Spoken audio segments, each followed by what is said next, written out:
Parece bonito do lado de fora. Mas tirando a máscara e falando com as vítimas, descobre-se o outro lado da história. As evidências documentadas que você verá podem parecer incríveis, mas são todas verdadeiras. Quando tiraram minha família, eu não tive mais razão para viver. Tentei o suicídio. Graças a Deus eu não consegui. A parte mais difícil para mim é que fizeram meus próprios filhos voltarem-se contra mim. Você sabe, a lavagem cerebral dessa organização é incrivelmente eficaz. Em defesa de um número crescente de vítimas, Ed Decker e Dick Dare, vítimas também dessa poderosa organização, consultaram um escritório de advocacia sobre se entrariam com um processo contra ela. Sr. Decker, estamos tratando aqui com o quê? Trata-se de uma enorme organização, uma companhia de bilhões de dólares com propriedades pelo mundo inteiro, cuja influência espanta. Temos registros de muitos lares que têm sido destruídos por essa gente. É um dos grupos mais enganadores e perigosos do mundo inteiro. Eu tenho provas que o ligam com o ocultismo, com o satanismo... Sr. Decker, eu não duvido de sua sinceridade, mas eu acho difícil acreditar nisso. Na realidade, essa gente orgulha-se muito do seu senso de unidade familiar, como também em uma forma notável de retidão moral. É parte do incrível engodo. É o que precisamos desenterrar. Nós precisamos desmascará-lo mostrando a verdade.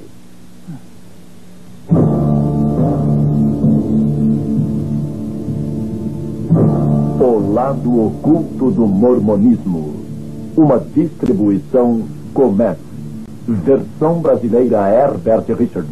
Cidade do Lago Salgado, Utah, meca do mormonismo. Uma das religiões mais ricas do mundo e que cresce tanto que tem mais de 6 milhões de membros pelo mundo. Para o mundo lá fora, a Igreja Mormon mostra uma imagem familiar bem cuidada. Destacam a união da família, um relato inspirador e elevados padrões morais. A Igreja Mormon, conhecida como a Igreja de Jesus Cristo dos Santos dos Últimos Dias, ou SUD, envia milhares de missionários por ano para propagarem o mormonismo pelo mundo todo. Quase todos são treinados aqui, num centro especial junto da Universidade Brigham Young, ou BYU. Para a maioria de nós, os mormons parecem cristãos verdadeiros, vivendo aquilo que creem. Dr. Harold Goodman, professor da BYU, ex-bispo mormon, atualmente um presidente de missão na igreja. A igreja encoraja a família a reunir-se sempre que possível em diversas atividades, como, por exemplo, a noite familiar. O pai, o patriarca da família, reúne os seus familiares, fazem uma oração, cantam um ou dois cânticos e etc. I looked out the window and what did I see? Popcorn popping on the apricot tree. Somos uma igreja centralizada na família, pois cremos que famílias fortes formam uma nação forte. Nações fortes formam um mundo forte. O crescimento da Igreja Mormon tem sido fenomenal. Dentro de 50 anos, contará com 70 milhões a 100 milhões de pessoas. Assim será por muitas razões, e uma delas é o vasto programa missionário por todo o mundo. Atualmente, há cerca de 28 mil missionários em 186 missões. Milhares dos primeiros membros desse movimento foram recrutados na Inglaterra, aumentando assim a igreja na América no início do século XIX. Brian Grant, diretor de Relações Públicas da Igreja Mormon na Grã-Bretanha e Irlanda, onde a igreja tem crescido cerca de 1000% nos últimos 20 anos. A ideia que todos têm dos missionários mormons é de 2 jovens de roupa escura em bicicletas, batendo nas portas em horas inoportunas. Mas há um número crescente de moças trabalhando nas missões e casais já aposentados que também querem anunciar o Evangelho de Jesus Cristo.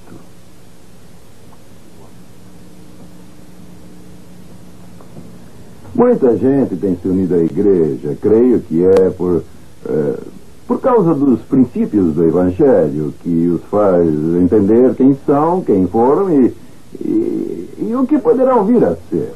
Jim e eu viemos de famílias cristãs bem sólidas. Conhecemos o mormonismo através de um dos sócios de Jim. Eu sempre tive a ideia de que um mormon era alguém que andava vestido de preto e tinha 16 mulheres. O que não é verdade, é claro. Essa gente parece cristã. Todos os cristãos que tenho conhecido possuem esses mesmos atributos. São gentis, bons, amorosos, voltados para a família. Tudo quanto eles fazem gira em torno da religião. O povo da igreja mormon é tão amigável. Eles me conquistaram através de seus bailes. Os meninos da escola me animavam dizendo: que bom você está vindo para a igreja mormon.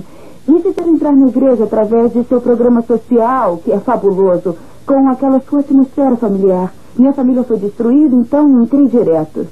Os jovens certamente são a força da igreja no futuro. Por isso, temos classes para os jovens aos domingos. Há eventos atléticos para a nossa juventude. E encontros sociais, onde eles se divertem, dançam.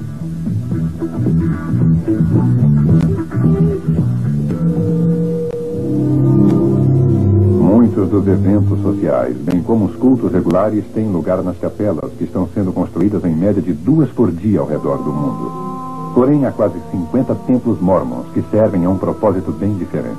Ali não há cultos normais, só há cerimônias secretas, reservadas para uma elite selecionada. O alvo de todo santo dos últimos dias é vir a casar-se, formando uma unidade familiar na casa do Senhor.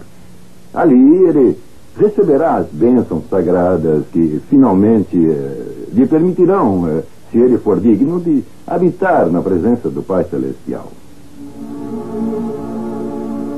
Nem todos os membros da igreja vão ao templo, e isso talvez chegue a surpreendê-lo.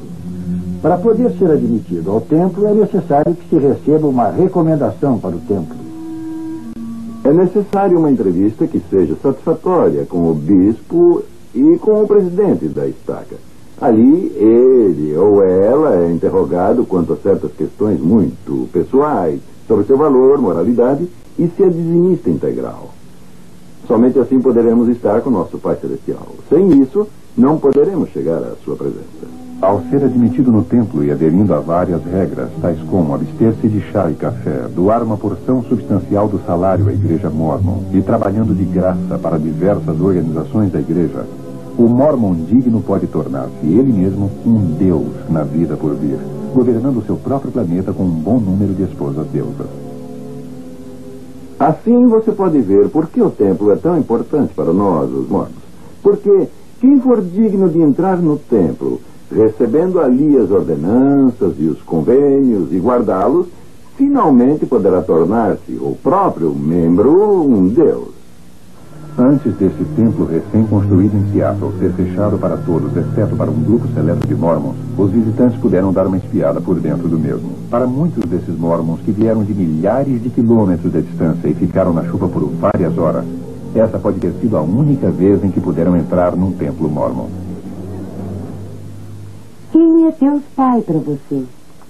Ele é como eu, você como todos na face da terra. Então ele é um homem? É. Como ele tornou-se Deus? Ele é perfeito em tudo. Então, se formos perfeitos, poderemos ser como Deus? Sim, senhora.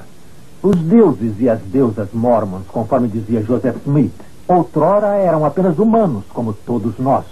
Porém, esforçaram-se e tornaram-se deuses. Há supostamente bilhões desses seres altamente evoluídos no espaço, governando seus próprios planetas. Isso parece ficção científica ou mitologia grega. O senhor acredita que a maioria dos mormons crê mesmo nessas coisas? Sem dúvida. Claro. Floyd C. McKelvin, autor do best-seller A Ilusão Mormon. Eles creem que Deus progrediu eternamente e que antes ele foi um homem que se tornou Deus. Daí vem a doutrina deles de que todos podem evoluir e tornar-se deuses. Por exemplo, no livro Regras de Fé, há uma citação de Talmud que diz: como o homem é, Deus foi. Como Deus é, o homem poderá vir a ser. Portanto, toda a doutrina deles deriva-se da ideia de tornarem-se deuses. Eu acho que deuses e deusas não voam até os tribunais. os jurados têm a responsabilidade de mostrarem-se céticos. Precisamos dar-lhes informações que contenham algum fundo de verdade. O que os senhores estão dizendo, eu acho que eles não engolirão isso, não. Eu engoli por 19 anos. Você precisa compreender a estranha crença dos mormons que gira em torno do casamento celestial. Eles creem que a divindade deles está ligada à exaltação eterna mediante o casamento e a unidade familiar. A igreja mormon ensina que se eu quiser ser uma deusa, eu preciso me casar com um homem mormon vinculado à igreja. Sem um marido que me leve ao templo, eu não posso ir para o céu e estar com meu Pai Celestial. Segundo a teologia mormon, maridos e mulheres que conseguem chegar à divindade serão obrigados a povoar seus próprios planetas, procriando todos os filhos espirituais que puderem. Desde quando eu era garotinha, me ensinavam que meu principal propósito na vida era tornar-me uma deusa no céu para que eu pudesse povoar uma terra. Como eu queria isso, estar eternamente grávida e olhar para uma terra e dizer: ela é minha, povoei toda essa terra, eu tive todos aqueles bebês, todos. Olha, na verdade, eu acho um pouco difícil crer que os advogados e juízes mormons que eu conheço realmente esperem tornar-se deuses, povoando novos mundos e praticando sexo celestial com suas esposas deusas. Por que não pergunta a eles? Bom, eu me sentiria embaraçado, para falar honestamente. E se é verdade, como o senhor sugeriu, que essa gente planeja realmente reproduzir-se por todo o universo, bom, eu prefiro não saber nada sobre isso. Temos negócios com aqueles cavaleiros. Por isso é que é um segredo. Por isso, os próprios mormons nada dizem a respeito, eles também ficam embaraçados. Olha, o mormonismo baseia-se na crença de que seres extraterrestres de uma estrela distante chamada Kolob visitaram este mundo. E durante esta visita estiveram com um garoto de 14 anos de nome Joseph Smith. Fizemos um curta-metragem mostrando a diferença entre o mormonismo e o cristianismo, pois o mormonismo é muito diferente do cristianismo ortodoxo. Gostaria de mostrar-lhes, se vocês me permitem.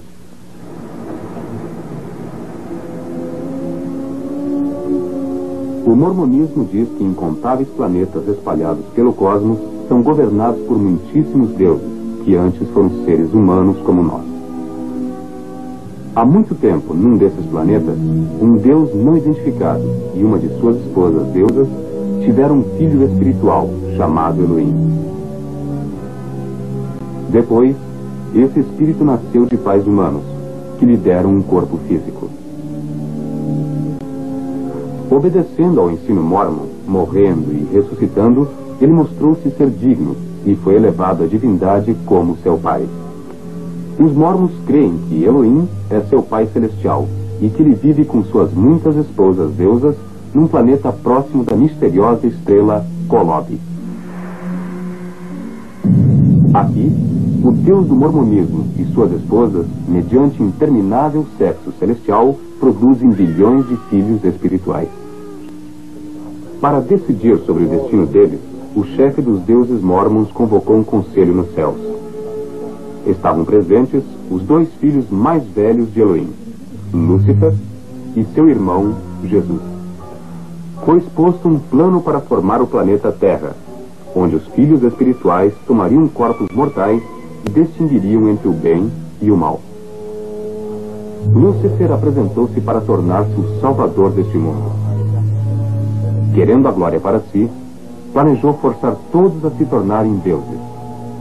Opondo-se à ideia, o Jesus Mormon sugeriu dar aos homens um livre-arbítrio como em outros planetas. E foi aprovada a proposta do Jesus Mormon, que se tornaria o salvador do planeta Terra. Furioso, Lúcifer convenceu um terço dos espíritos destinados à Terra para lutarem como seus aliados.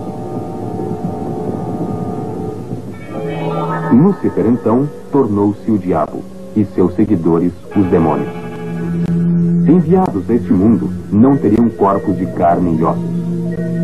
Os espíritos que não foram valentes na batalha contra Lúcifer foram amaldiçoados, nascendo com pele negra. Assim os mormons explicam a raça negra. Os espíritos mais valentes contra Lúcifer nasceriam em famílias mormons na Terra. Seriam pessoas de pele branca, ou claros e agradáveis, segundo descreve o Livro de Mormon. Os primeiros profetas mormons diziam que Elohim e uma de suas esposas deusas vieram à Terra como Adão e Eva iniciar a raça humana. Milhares de anos depois, Elohim veio novamente à Terra, em forma humana, vindo de sua estrela Colobe, para fazer sexo com a Virgem Maria, a fim de dar a Jesus um corpo físico. O apóstolo mormon Orson Hyde ensinou que Jesus, ao atingir sua maturidade, teve pelo menos 3 esposas: Maria, Marta e Maria Madalena. Por meio delas, o Jesus mormon, de quem Joseph Smith dizia ser descendente direto, supostamente já era o pai de alguns filhos antes de ser crucificado. Segundo o Livro de Mormon, após a sua ressurreição, Jesus veio às Américas pregar aos índios, os quais os mormons creem ser realmente israelitas. Então, o Jesus mormon estabeleceu a sua igreja nas Américas, tal como já fizera na Palestina.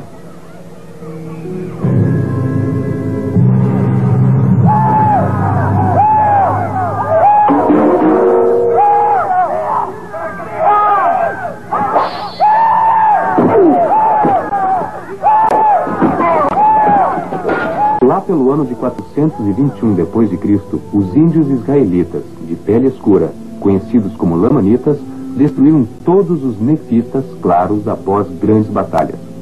Os registros nefitas teriam sido escritos em placas de ouro e foram escondidos por Moroni, o último nefita vivo no Monte Cumorah.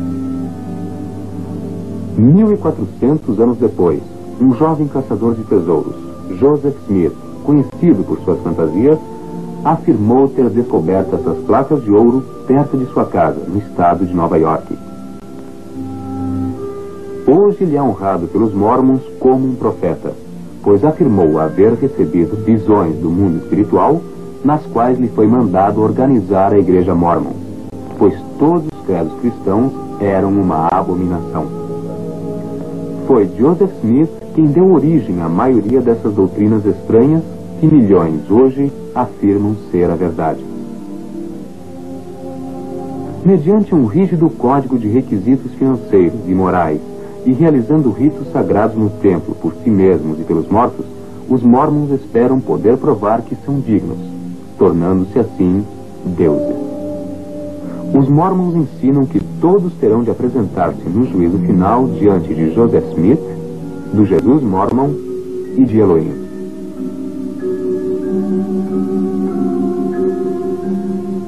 Os mormons, que foram selados na cerimônia de casamento eterno, esperam tornar-se deuses polígamos no reino celestial, governando outros planetas, criando novas famílias eternamente. Os mormons são gratos a Deus por Joseph Smith, que dizia ter ele feito mais para preservar a igreja do que qualquer outro homem, inclusive Jesus Cristo.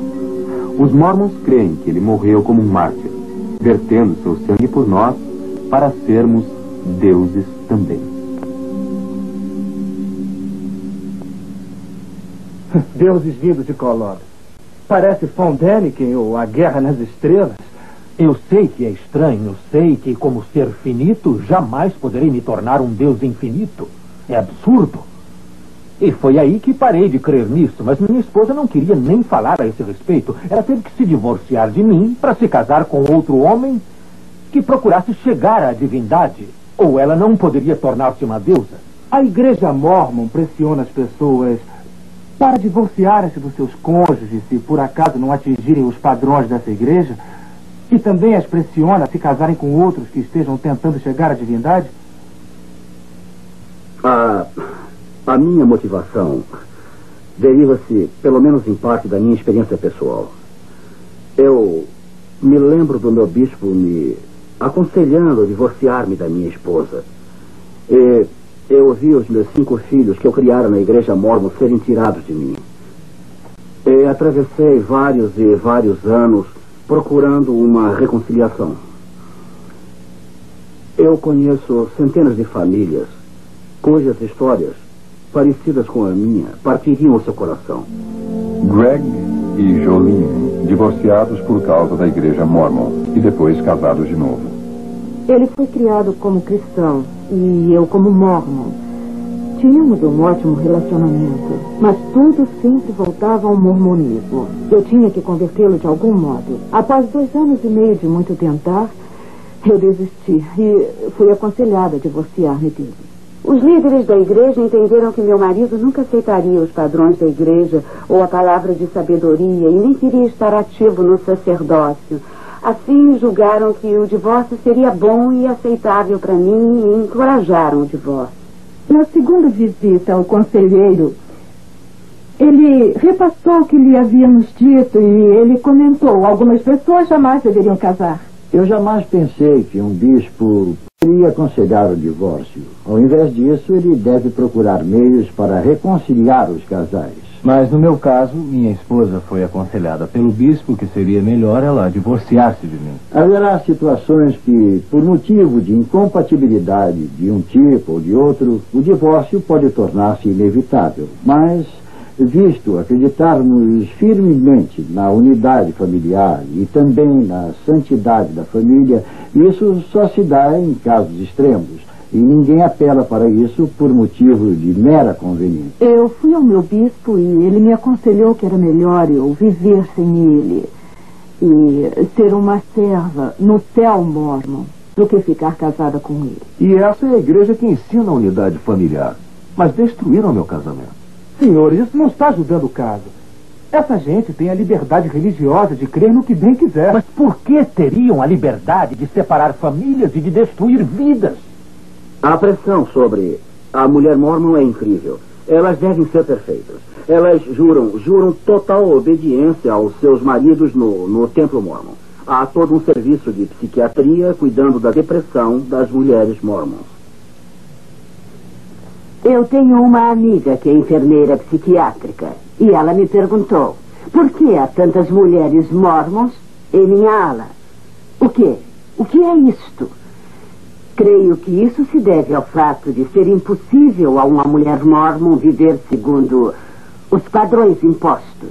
Elas devem ser perfeitas para poderem ser exaltadas com os seus maridos. Creem que nem sairão da sepultura se seus maridos não a chamarem na manhã da primeira ressurreição. E se ela quiser chegar à exaltação, para a mulher mormon o céu consiste em ficar grávida por toda a eternidade. Um bebê espiritual após o outro. Como mulher mormon, a minha vida chegou a um ponto em que as coisas não andavam nada boas. Todo o meu tempo era gasto fazendo aquilo que os líderes mormons diziam-me para fazer. Cheguei a um ponto em que a vida não tinha mais nenhum sentido. Sandra Tanner, ex-mormon, autora, pesquisadora, considerada uma das maiores autoridades sobre o mormonismo. Utah tem um índice de divórcio acima da média nacional. A média de suicídio é muito maior que a média nacional. Normalmente, o suicídio de adolescentes é mais alto em Utah que no resto do país. Isso deve-se em parte ao fato que os mormons enfatizam a perfeição. E muitos desses jovens sentem-se derrotados em busca da divindade. Não atingem os padrões que a igreja exige deles. Isso destrói a autoestima deles de tal maneira que não podem continuar e se matam. Eu sempre senti que não estava fazendo o suficiente perante Deus. Era impossível ter um irmão melhor do que Kip. Gene e Perry Eliasson, pai e irmão do jovem Kip, que se suicidou no início de 1982 com 16 anos. Kip era um filho quase perfeito. Ele era um aluno de destaque. Fazia parte do time de corredores e foi premiado como o membro mais inspirador do grupo. Kip era meu melhor amigo e companheiro desde que sua mãe morreu quando ele tinha 5 anos. Nos últimos 2 anos, Kip andava tão ocupado com suas atividades na igreja que deixou quase tudo mais. Quanto mais ele se envolvia na igreja, mais deprimido ficava. Eu me sentava ao seu lado e discutia esse problema com ele para descobrir o que o preocupava. Então ele revelou que tinha sensações sexuais em conflito direto com os ensinos da igreja. Quando Kip recebeu conselhos, eles só fizeram reforçar os ensinos da igreja o que diminuiu mais o seu senso de valor pessoal. Sei pelo que Kip estava passando. Também fui entrevistado, como ele foi. A pressão era grande para eu esforçar-me para ser digno e perfeito o tempo todo. O problema é que Kip levou a questão muito a sério. A Igreja Mormon, com seus belos anúncios na revista Seleções, gostaria que crêssemos que ela é cristã de ponta a ponta. Mas quem está de fora não vê como quem está por dentro. Na Igreja Mormon, o próprio livro de Mormon chama os cristãos de prostituta de toda a terra. A cerimônia do templo zomba dos pastores cristãos, representando-os como mercenários de Satanás. Quando entrei para a igreja, eu comecei a indagar. Não era a mesma coisa. Não era cristã, como diziam a minha mãe e a mim. Não era certo. Todo o que crê em Cristo é um cristão. Acreditamos que somos cristãos acima de todas as outras denominações, por termos tantas informações reveladas sobre o nosso Redentor, nosso Salvador, Jesus, o Cristo. Os mormons são instruídos a usar a terminologia cristã quando falam com convertidos em potencial. Palavras como Deus, Jesus e salvação têm sentidos diferentes para os mormons e que os de fora desconhecem. Você pensa que o mormonismo é cristão? Sim, cremos em Deus, o Pai Eterno, em seu Filho Jesus Cristo e no Espírito Santo. Há muitos que possuem só uma parte do Evangelho de Jesus Cristo. A Igreja de Jesus Cristo, dos Santos dos Últimos Dias, tem todo o Evangelho em sua plenitude total. A primeira visão de Joseph Smith é a pedra angular da Igreja Mormon, mas há 9 versões da mesma, cada qual contradizendo a outra. Os líderes mormons ocultam de propósito a verdadeira história da religião deles, porque sabem que as pessoas nunca creriam que ela veio de Deus se vissem como os retalhos foram sendo costurados. Nas suas narrativas não publicadas, vemos que Joseph Smith primeiro disse que somente Jesus lhe aparecera. Na segunda vez a escrever sua história, anos mais tarde, disse que muitos anjos lhe haviam aparecido, e alguns anos depois afirmou que 2 seres é que lhe apareceram. Ele mudou a data, mudou sua idade, mudou seus motivos, por qual razão for orar no bosque, mudou quem estava ali, mudou igualmente a mensagem que lhe deram. Se ele estivesse narrando de fato uma experiência autêntica, saberia dizer se quem ele viu foi Deus, ou se foi Jesus, ou se foram ambos, qual era a mensagem e quando tudo sucedeu. Mas ele ficou modificando a sua história. Se você fosse testemunha de um acidente e alguém lhe pedisse para contá-lo e você desse 3 versões tão divergentes quanto essas, as pessoas diriam que você não foi testemunha coisa nenhuma. A Igreja Mormon vive mudando as suas escrituras e as mudanças são incríveis. Há milhares delas. Há pouco tempo canonizaram a secção 137 do livro Doutrina e Convênios. Quando ali, eu percebi que havia omitido mais de 200 palavras da revelação original de Joseph Smith. Mas por que a igreja omitiu essas 200 palavras? Porque contém 3 revelações totalmente falsas, profecias de Joseph Smith. Joseph Smith disse que a Lua era habitada por pessoas vestidas como os Quakers, que chegavam até aos 1000 anos de idade. E Brigham Young acrescentou quando disse que não só a Lua era habitada, mas que o Sol também era. Creio que algumas das literaturas decididamente mais anti-mormon, se assim quisermos chamá-las, são as próprias publicações da Igreja Mormon. Se eu cresce que Joseph Smith e Brigham Young foram profetas do Deus vivo, eu teria de ser polígamo. A doutrina deles ensina que não há vida eterna sem um relacionamento polígamo. Thelma Geer, escritora, conferencista, ex-mormon declarada, bisneta do assassino mormon condenado John D. Lee. Sentada perto da lareira, lembro-me bem de meu bisavô, John D. Lee, que foi o pioneiro mormon, guarda-costas de Joseph Smith e Brigham Young, quando visitavam secretamente suas numerosas esposas. Recordo-me, meu bisavô tinha 19 esposas e 64 filhos. Emma Smith, esposa de Joseph, foi admoestada na Doutrina e Convênios a ser obediente ao mandamento, aceitando as outras esposas de Joseph Smith, pois do contrário seria destruída. Este diário narra como Joseph enganava sua esposa para praticar a poligamia. Como ele teve que prometer a Emma que deixaria todas as outras esposas por amor a ela. Mas disse ao seu amigo: eu tive que dizer isso a ela, eu não falei para valer. Hoje em Utah, há aproximadamente 30 mil casamentos polígamos. São os fundamentalistas que creem que Brigham Young era um profeta de Deus e que essa seção de doutrina e convênios é verdadeira e que eles não podem anular esse pacto eterno com Deus por alguma lei do país. A Igreja Mormon oculta propositalmente de seus membros os registros de seus primeiros líderes, de seus antigos documentos, de suas primeiras publicações. Ron Prentice, gerente da Seventh East Press, jornal publicado por jovens mormons que querem reformar a igreja desmascarando sua simulação. Os itens mais controvertidos do jornal dizem respeito à história da igreja, à teologia e à desonestidade dos administradores no trato com os estudantes. Há muita coisa nesses registros da igreja. Se o público inspecionasse, ficaria manchada a bela imagem ostentada pela igreja. Os missionários chegam à sua porta e dizem: temos uma bela história sobre as famílias e dizem ter um lugar maravilhoso para criar seus filhos.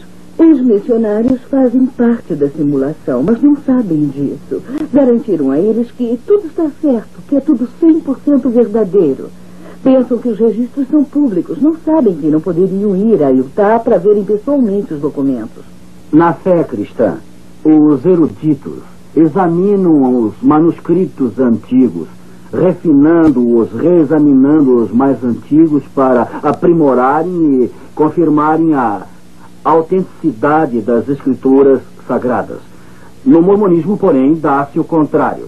Os líderes têm que redigir, reescrever, simular, mudar, apagar, adicionar, do começo ao fim dos seus livros, a sua história e suas escrituras. E eles suprimem dos seus diários porque mostram a confusão e a natureza humana da sua teologia e da sua religião. O livro de Mormon afirma ser um registro histórico real, traduzido de placas reais que Joseph Smith desenterrou de uma colina em Nova York. Se esse fosse um relato genuíno, poderíamos estudá-lo como se estuda qualquer outro livro histórico. Dr. Charles Crane, escritor, professor universitário e especialista em arqueologia mormon. Lendo o livro Mormon, descobrimos uma história inteiramente diferente. Ao invés de ser um registro de fatos reais, tenho examinado mapas e rebuscado informações arqueológicas. Porém, confesso que jamais encontrei a terra de Zarehemla. Onde é que fica o Vale de Nimrod? E onde é que são as planícies de Neferá? Eu confesso que jamais encontrei o registro de qualquer cidade mencionada no livro de Mormon. Abrimos o livro de Mormon e nada achamos. Não há idioma nefita, não existem cidades nefitas, não há nenhum mapa em nenhum livro de Mormon. Não se pode localizar qualquer local. Não há evidência de sua veracidade, no entanto, o aceitam como um registro histórico. Dr. Richard Fales, PhD, escritor, conferencista e arqueólogo. Nunca escavamos qualquer artefato que mesmo remotamente se relacionasse à alegada civilização que os mormons dizem ter existido nos Estados Unidos, na América Central e na América do Sul. Nenhuma prova arqueológica tem sido achada para autenticar o vasto império americano descrito no livro de Mormon. Porém, a arqueologia tem provado a existência de todas as grandes civilizações, incluindo as dos tempos bíblicos. Por exemplo, estas moedas mencionadas na Bíblia, o ciclo, a dracma, o ceitil, que têm sido achadas em abundância. O que descobrimos no livro de Mormon? Em Alma, capítulo 11, versículos 5 e 19, há uma lista de moedas usadas por aqueles povos. Há o senine de ouro, o seon de ouro, o shum de ouro. Havia moedas menores, o shiblon, o shibrum e o lia. Seria preciso dizer que nenhuma dessas moedas jamais foi encontrada. Muitas pessoas não compreendem o livro de Mormon. Essa é a narrativa do povo que ocupava o continente americano, América do Norte, Central e do Sul, desde 600 AC até cerca de 420 DC. Há muitas evidências, naturalmente, de que haviam pessoas vivendo naquelas regiões. Eu sou levado a crer, com base nas pesquisas, que não se trata de um relato real, mas de um conto de fadas, como Alice no País das Maravilhas. Décadas de pesquisas por arqueólogos mormons não puderam descobrir qualquer indício do povo, dos locais ou dos eventos descritos no livro de Mormon. E missionários mormons no mundo inteiro estão convertendo pessoas à igreja mormon, explicando que a arqueologia tem provado que o livro de Mormon é verdadeiro. Uma das escrituras, obras padrão da igreja, chama-se A Pérola de Grande Valor. Ali há o livro de Abraão, que Joseph Smith disse ter sido traduzido de fragmentos de papiro que ele comprara de um empresário que estava viajando pela área. Por volta de 1842, sem conhecer a língua egípcia, ele traduziu os fragmentos para a forma do livro de Abraão. O manuscrito ficou desaparecido até 1967. Agora, porções dele foram redescobertas e famosos egiptólogos agora o têm examinado e traduzido e viram que ele nada tem a ver com o tempo de Abraão. Joseph Smith não acertou ao menos uma palavra em toda a tradução. De fato, ele tomou uma pequena letra parecida com um E invertido e a traduziu por 76 palavras com 7 nomes. Bem, há coisas embaraçosas para a igreja. Admiro-me realmente do grande número de pessoas inteligentes que estão na igreja mormon, aceitando coisas que não podem ser provadas. Ficam tão cativas que têm medo de examinar. Por diversas vezes, eles têm admitido que, ao invés de se assentarem e estudarem conosco, preferem aceitar o que dizem os seus líderes. A igreja mormon tem um profeta vivo cujas palavras abafam a Bíblia ou qualquer escrito mormon anterior. Assim, o profeta Spencer W. Kimball, em meio à crescente pressão social e problemas raciais no Brasil, recebeu uma revelação divina que o capacitou a suspender a maldição contra os negros que até pouco tempo eram tidos pela igreja mormon como baixos nos seus hábitos, desajeitados, inferiores na aparência, desprezados e geralmente sem a bênção da inteligência normal. O profeta Brigham Young havia dito antes que qualquer mormon que se casasse com um negro seria morto na hora e que essa lei sagrada era inviolável. Numa publicação mormon, eu li um artigo do atual profeta da igreja, onde ele descrevia o seu poder como presidente da igreja. Dizia-se ser, basicamente, o elo entre Deus e os homens. Cremos que o profeta mais importante é o profeta vigente da época. Assim, quando ele fala como profeta, cremos que é como se o Senhor estivesse falando. A teologia da igreja mormon não está baseada na avaliação das provas bíblicas, mas se baseia principalmente no ardor no peito. Eles afirmam que isso é o que você deve procurar. Quando os missionários mormons chegam à casa de alguém falando sobre o livro de Mormon ou sobre o profeta Joseph Smith, pedem que a pessoa ore para receber o ardor divino no peito que eles têm. Isso provará que Joseph Smith é um profeta de Deus e que o livro de Mormon é escritura real. Assim, trata-se de uma avaliação subjetiva. A escritura não é para ser examinada. Eles nos encorajam a ler o livro de Mormon, e não a ler a Bíblia, mas sim a orar para sabermos se o livro de Mormon diz mesmo a verdade. Quando falamos sobre essas coisas com os mormons, alguns dizem: não me importa se cada profecia de Joseph Smith estiver errada.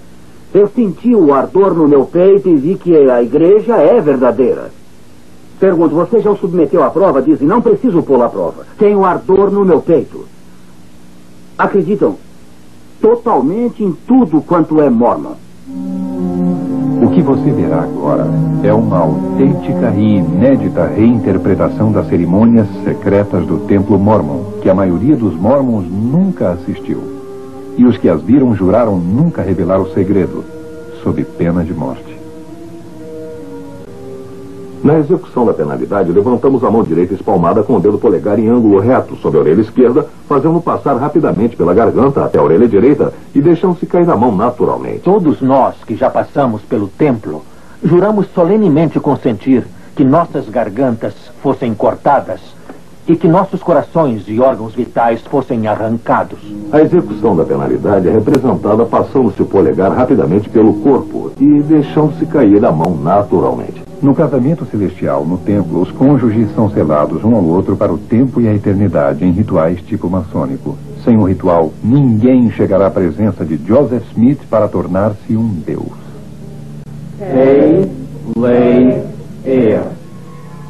Irmão José Prats, tendo autoridade, eu te lavo em preparação para receber a tua unção em lugar e a favor de João Alves Campos falecido, para que fiques limpo do sangue dos pecados desta geração.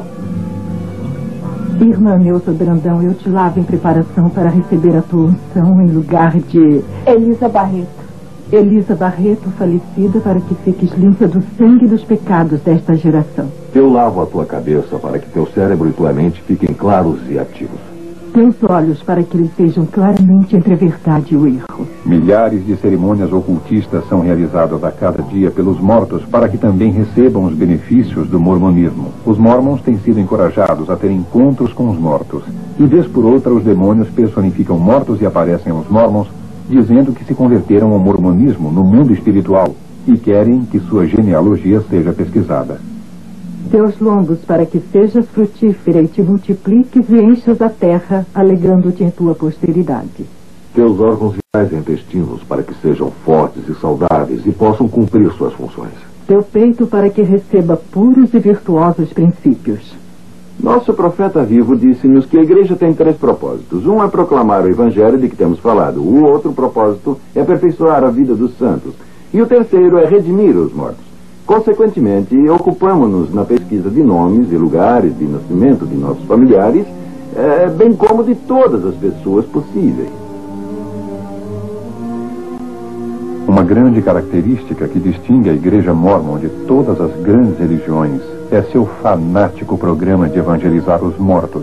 A Igreja Mórmon opera o maior centro genealógico do mundo, com mais de 600 funcionários, que ficam classificando e catalogando recenseamentos, registros, documentos e testamentos. Esta informação é microfilmada e guardada aqui, 32 quilômetros fora da cidade do Lago Salgado.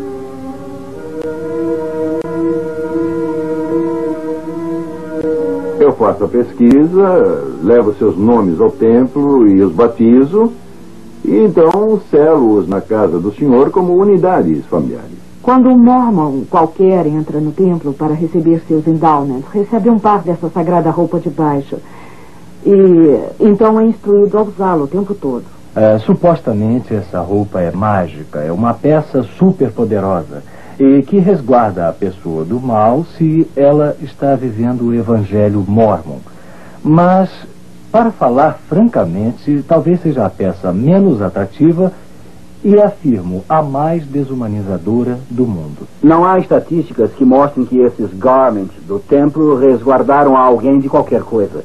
Embora os mormons digam que esses garments, por causa do seu poder mágico, têm salvo pessoas da morte no fogo e de todo tipo de mal e acidentes. Ou elas vão ao hospital para terem neném, mas recusam-se a tirar a roupa, ao ponto do médico ter de cortá-la para o neném nascer. Depois de ajudar minha avó a banhar-se e sair da banheira, enxugávamos sua perna esquerda, punhamos um garment limpo na perna esquerda e só então ela tirava o garment sujo da perna direita. O garment tem que ser usado em contato com a pele, com suas outras roupas íntimas por cima dele. Ele protege o corpo. É como um amuleto, é uma superstição. Joseph Smith estava muito envolvido com o ocultismo. Ele tinha uma pedra de vidente que usava como bola de cristal para adivinhar o local de tesouros escondidos e traduzir as placas de ouro. Em 1826, Joseph Smith foi preso e condenado, pois fingia encontrar tesouros escondidos com a pedra. As marcas especiais nesse garment tornam-na um amuleto especial chamado talismã.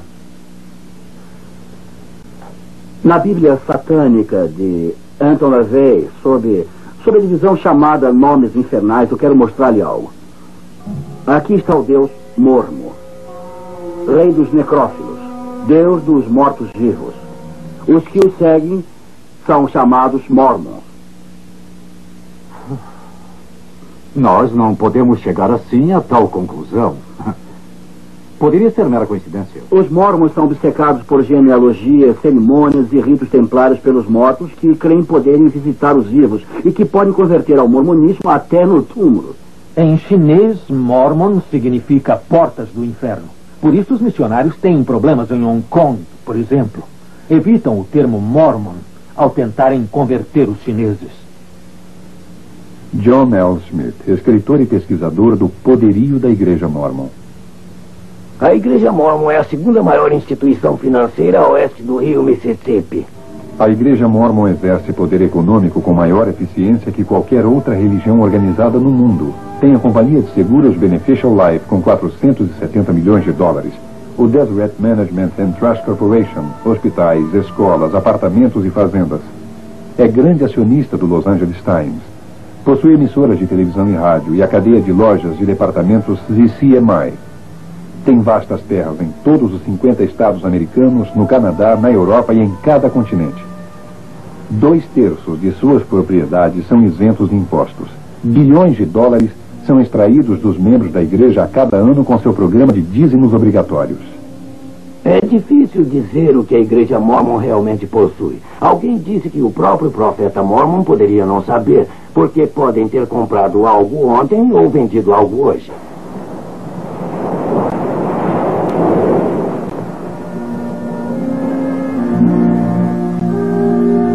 Os mormons têm uma enorme parte do Havaí.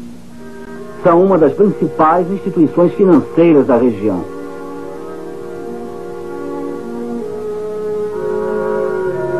Quem vai ao Centro Cultural Polinésio é convidado a visitar o Templo Mórmon. Depois do Templo de Lago Salgado, o Templo do Havaí é o mais visitado do mundo. Eles apresentam a Igreja Mórmon num filme e fazem a pessoa deixar sua assinatura. O nome e o endereço da pessoa são então enviados a um missionário da área onde ela reside. Pouco depois dela voltar de sua visita ao Templo do Havaí, é visitada pelos missionários mormons, que indagam se ela gostou de sua visita ao templo e se quer saber mais sobre a igreja, usando esse método para compartilhar as doutrinas mormons com as pessoas. Eles têm outros modos de recrutar membros, como missionários de porta em porta, centros para visitantes, milhares de grupos de escoteiros e instituições educacionais. E através da cadeia de hotéis Marriott, onde a literatura mormon é posta em cada quarto.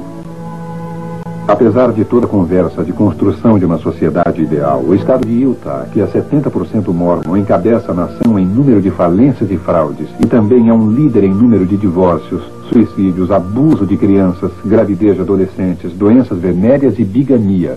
Há muitos na igreja que têm dificuldades para acreditar nela. Outros não creem sob hipótese nenhuma. Após 5 ou 6 meses dentro da Igreja Mórmon, meu filho notou o seu engano. Uma das coisas que o fizeram duvidar foi a ridícula ideia dos Mormons de alguém tornar-se um deus. Eu me lembro de quando fui falar com o bispo. Foi um pouco antes de eu resolver deixar a igreja.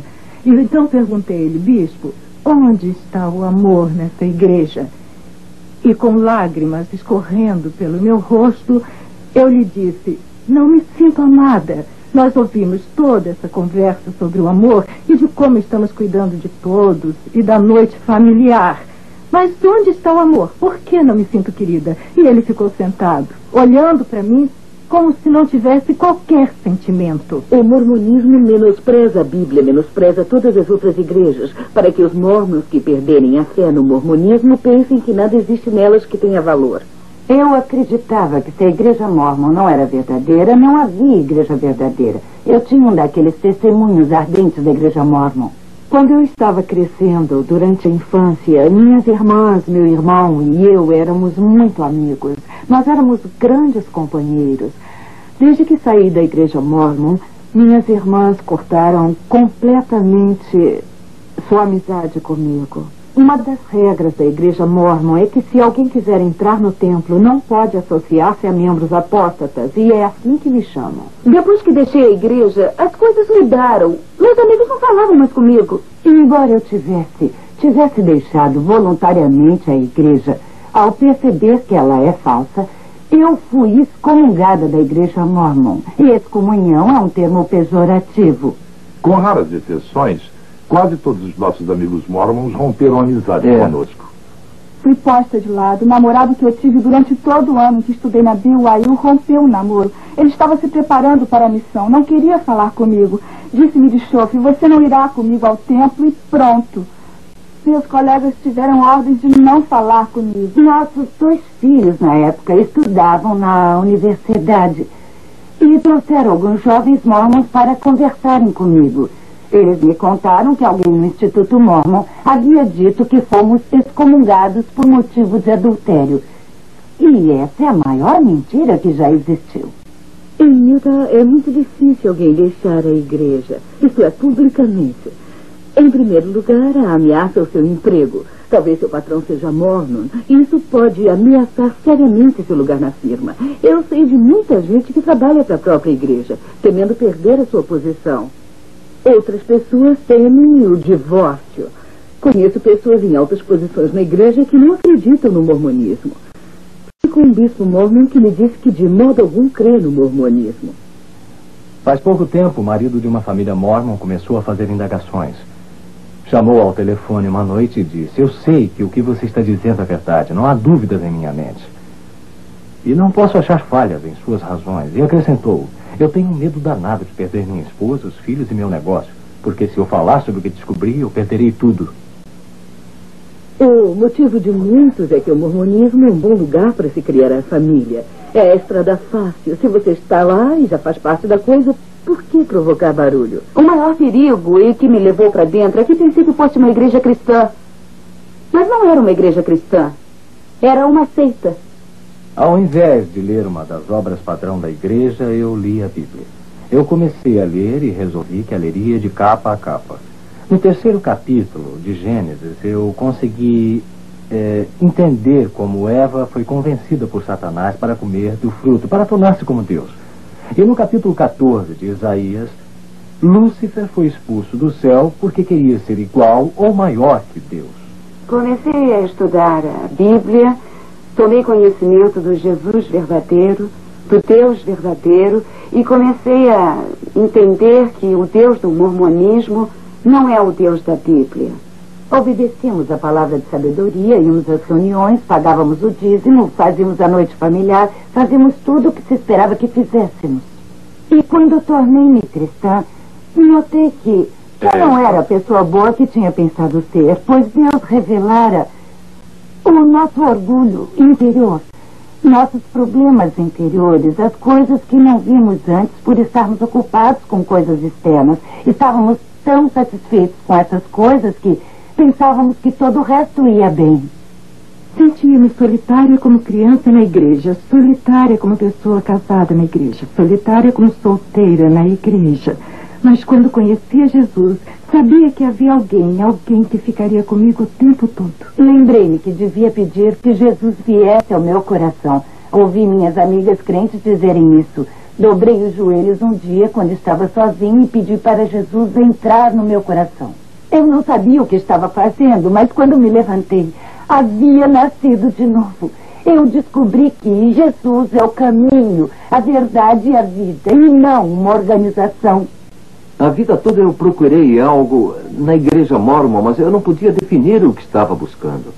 Quando a mãe aceitou a Cristo, ela compartilhou dele comigo. Eu vi alegria na vida dela como nunca vira antes em todas as suas atividades na igreja mormon. E era o que eu precisava. Eu estou muito grato a Deus que toda a nossa família, minha esposa, eu mesmo, 7 filhos queridos, saímos da igreja mormon e conhecemos Jesus Cristo de maneira pessoal. Senhor Decker, Sr. Bell,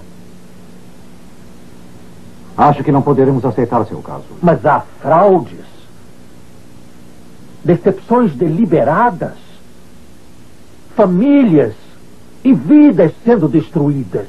Os senhores não têm dinheiro para lutar contra os mormons. Eles têm bilhões. Isso se arrastaria por anos. E eles têm os recursos. Os senhores nos levaram de ida e volta até Coloda, mas os jurados não nos acompanhariam. As seitas são protegidas sob o atual sistema legal. Continuarão a proliferar à custa de vidas humanas e famílias. Eis o que restou do meu filho Kip. Esta é sua última carta. Papai, te amo mais do que posso exprimir. Se possível, eu ficaria vivo por sua causa. Pois amo só você. Mas não é possível. Antes de tudo, devo amar a mim mesmo, mas não me amo. Uma estranha sensação de trevas e autodesprezo apossou-se de mim. Infelizmente, devo ceder a essa sensação horrível. Essa turbulência só alguns entendem. Eu sei que você não entende a sensação de autodesprezo que sinto. Essa é a única forma em que posso aliviar-me dessa sensação. Vá em frente e seja feliz. Te amo mais do que as palavras podem exibir. Seu filho, Kip.